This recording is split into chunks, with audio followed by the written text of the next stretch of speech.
सारा प्रणाम।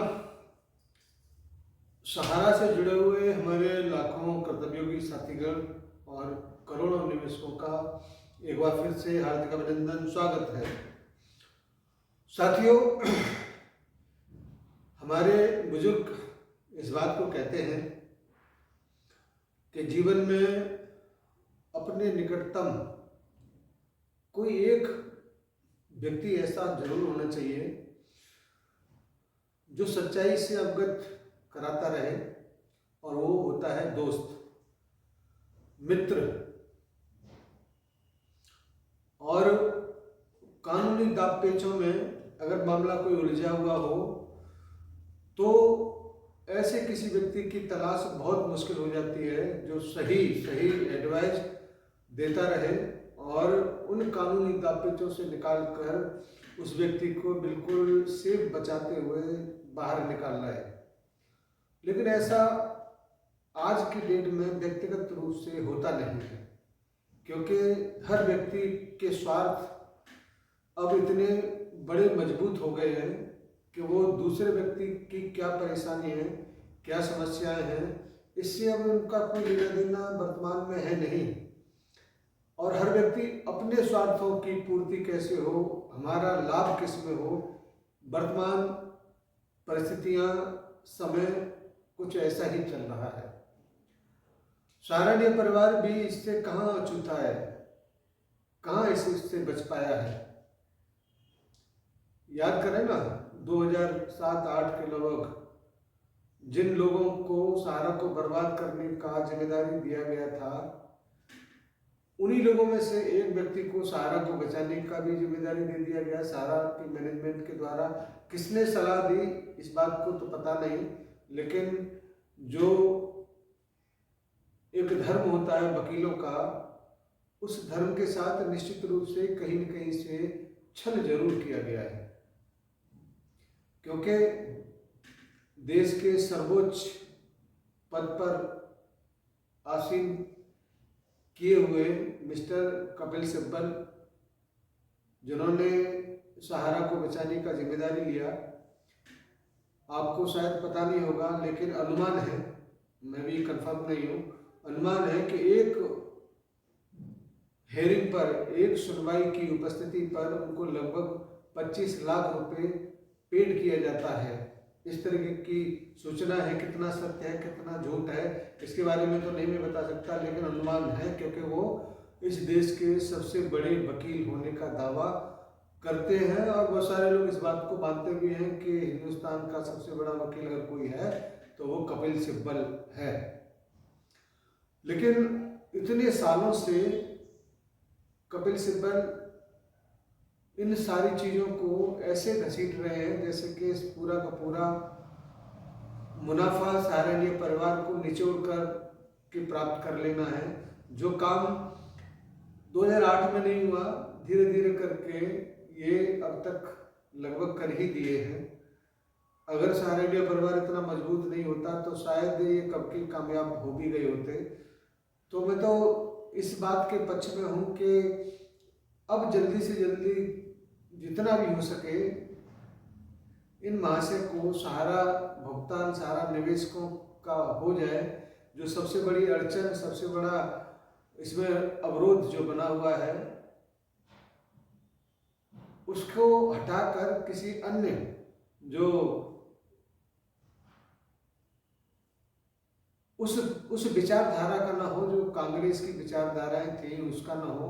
ऐसे वकीलों को खोज किया जाए जिससे कि जो अवरोध सहारा के निवेशकों के भुगतान के विरोध में है या अवरोध है उसको हटाया जा सके। क्योंकि कई सारी बातें ऐसी होती है कि चाहे भले ही व्यक्ति कुछ भी बदल जाए मगर नेचर नहीं बदलेगा। शायद इसी विचारधारा को रखते हुए कई सारे ऐसे लूज पॉइंट रखे, कई सारे ऐसे लूज डिसीजन सहारा प्रबंधन के द्वारा करवाए गए जिससे वो लगातार इस उलझनों में उलझता हुआ आज इस मुहाने पे आ गया है कि कोई रास्ता उनको भी नहीं दिखाई दे रहा है शायद, क्योंकि अब पूरी तरह से सुप्रीम कोर्ट के आदेशों के ऊपर डिपेंड हो गए हैं और जो कुछ भी कदम उठाए गए थे उस वहाँ से भी कुछ चीज़ें ऐसी थी कि जो नहीं करवाना चाहिए था। जैसे सुप्रीम कोर्ट के द्वारा जब 12-13 में आदेश दिया गया 25,000 करोड़ के लगभग का अमाउंट जमा कराने का या 3 महीने में भुगतान कराने का, जो 5-6 हज़ार करोड़ रुपए के लगभग का डीडी बना के दिया सेबी को, अगर कार्यालय को वो उपलब्ध करा दिए गए होते तो हंसी खुशी से भी कार्यालय अपने हिसाब से उन सभी लोगों को भुगतान करते हुए भी जो वो चाहते थे वो करवा सकता था, लेकिन ऐसा नहीं हुआ और कीसो में जाकर वो सारा खेल हो गया। इसीलिए एडवाइस देना और इसको स्वीकार करना बहुत सोच समझकर लेने वाला फैसला होता है, और उस वक्त जो भी इन सभी फैसलों में शामिल रहे होंगे वो सब के सब बहुत जल्दबाजी में कदम उठा लिए, और आज इसका नतीजा, आज इसका फल, आज इसका जो भी परिणाम है वो लाखों कार्यकर्ताओं के माध्यम से और करोड़ों निवेशकों को भुगतना पड़ रहा है। अब भी समय है कि इस जंजाल से निकलना है, तो बहुत सारी चीज़ें जिसमें कमियां हुई हैं उन सारी कमियों को उजागर करते हुए अपने आप को थोड़ा सा कंसीडर करिए और कुछ ऐसे लोगों को तलाश करिए जो इन सब चीज़ों से बाहर निकालने का काम कर सकता है, क्योंकि सारण्य परिवार थोड़ा सा परेशानी में जरूर है, लेकिन ये बहुत पहले निकल गया होता इस मुश्किलों के दौर से। लेकिन इसमें एडवाइस देने वाले और अपने आप को सर्वोच्च हिंदुस्तान का कहने वाले लोगों ने मामले को उलझाए रखने में ही अपना हित समझा, इसी वजह से आज इस पोजीशन पे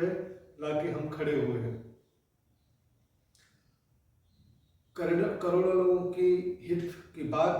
करोड़ों लोगों ने जिस प्रकार से इस पर विश्वास किया सारण्य परिवार के ऊपर, और उस विश्वास पर खरा नहीं उतरा सहारा का जो एडवाइजरी बोर्ड है, वो चाहे उसमें कपिल सिब्बल की बात करें, चाहे उससे पहले राजीव धवन की बात करें, चाहे जेठमलानी की बात करें, ये जितने भी लोग हैं ये प्रोफेशनल हैं, इनको किसी भी भावनाओं से, संवेदनाओं से कोई मतलब होता नहीं है। और जो भी इनको लगता है कि इसमें ऐसे हम लोग ज़्यादा नोट कमा सकते हैं, और इसी वजह से मामले को उलझाकर आज तक यहाँ तक लेके आए हैं। साथियों, एक डॉक्टर हो और एक एडवोकेट हो, उनका ये नैतिक कर्तव्य बनता है कि अपना मरीज या अपना जो भी क्लाइंट है उसकी देखभाल करना, उसको निस्वार्थ भाव से सही रास्ते पर लेके जाना ही इन दोनों लोगों का काम है। लेकिन आज की डेट में भौतिकवाद के दबाव में इतना सब कुछ होने के बाद भी सब व्यक्ति अपने आप को उस पटरी पर लाके खड़े कर दिए हैं जहाँ पर स्वार्थ सबसे बड़ा हो जाता है। धन्यवाद। आज थोड़ा सा एडवाइस करने वाले जो हमारे लीगल एडवाइज़र हैं उन लोगों से थोड़ी सी नाराज़गी थी, तो आपके बीच में मैंने रखा है अपनी बातों को। बहुत सारे लोगों को सही लगेगा, बहुत सारे लोगों को सही नहीं लगेगा, क्योंकि अब तो चिड़िया चुप गई खेत, यानी कि अब तो निकल चुका है सब कुछ मामला पीछे, अब उसको सुधारा नहीं जा सकता। हाँ, सुप्रीम कोर्ट के उन आदेशों का जरूर इंतजार किया जा सकता है जो आने वाले समय में आप लोगों के लिए हितकारी होंगे। और सारण्य परिवार जो रस्सी उन्होंने कुएं में फेंकी थी, उस रस्सी के सहारे सारण्य परिवार निकल आए, बेहतर होगा, क्योंकि प्रयास किया जा सकता है सुप्रीम कोर्ट के माध्यम से, और वो प्रयास शायद अब बिल्कुल अंतिम पड़ाव पर है। इसीलिए मैं आप लोगों से ये जरूर कहूँगा कि सुप्रीम कोर्ट के ऊपर भरोसा रखिए, सहारा के ऊपर भरोसा रखिए, सरकार के ऊपर भरोसा रखिए। हम जल्दी ही विजय प्राप्त करने वाले हैं और वो दिन ज़्यादा दूर नहीं है। धन्यवाद सभी को, सभी साथियों को सादा सारा प्रणाम, निवेशक साथियों को सादा नमस्कार। जय हिंद, सादा सारा।